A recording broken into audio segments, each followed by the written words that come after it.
Social मीडियावर लाखो views आणि फॉलोअर्स मिळाल्यानंतर काही जण स्वतःला कायद्यापेक्षा मोठं समजू लागल्याचं पुन्हा एकदा समोर आलंय.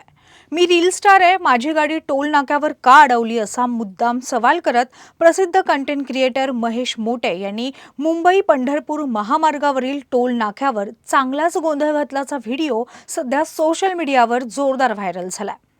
टोल कर्मचाऱ्यांनी नियमित तपासणीसाठी वाहन थांबवल्यानंतर महेश मोटे यांना स्वतःला रील स्टार असल्याचं सांगत कर्मचाऱ्यांशी हुज्जत घातली. आपण सामान्य नागरिक नसल्यासारखी भाषा वापरत त्यानं टोल कर्मचाऱ्यांवर दबाव टाकण्याचा प्रयत्न केल्याचं व्हिडिओमध्ये दिसून येत आहे. महामार्गावरील नियम सर्वांसाठी समान असताना केवळ सोशल मीडियावर प्रसिद्धी मिळाल्याच्या जोरावर नियम धाब्यावर बसवण्याचा हा प्रकार असल्याची प्रतिक्रिया नागरिकांमधून व्यक्त होतीये. आणि धक्कादायक बाब म्हणजे या संपूर्ण प्रकारानंतर महेश मोटे यांनी स्वतःच सोशल मीडियावर पोस्ट करत टोल न भरताच गाडी सोडण्यात आल्याचा दावा केला आणि त्यामुळे हा प्रकार केवळ वादापुरता मर्यादित नसून सार्वजनिक व्यवस्थेलाच आव्हान देणारा असल्याचं बोललं जात आहे.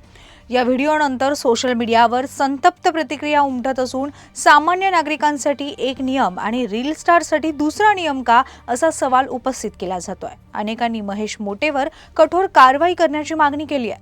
दरम्यान महेश मोटेचा जुना वादग्रस्त इतिहासही पुन्हा या निमित्तानं चर्चेत आलाय. 2017 मध्ये थायलंडमधील बँकॉक विमानतळावर एका सहप्रवाशाचे पैसे चोरल्याच्या आरोपावरून त्याला अटक झाल्याची घटना त्या काळात गाजली होती. आता पुन्हा एकदा टोल नाक्यावरच्या वादामुळे त्याचं नाव चर्चेत आलंय. सोशल मीडियावरील लोकप्रियतेच्या जोरावर कायदा हातात घेण्याचा प्रयत्न करणाऱ्या अशा व्यक्तीवर स्थानिक पोलीस प्रशासन कारवाई करणार का हा प्रश्न आता उपस्थित होत असून नागरिकांचं लक्ष प्रशासनाच्या पुढील भूमिकेकडे लागलंय.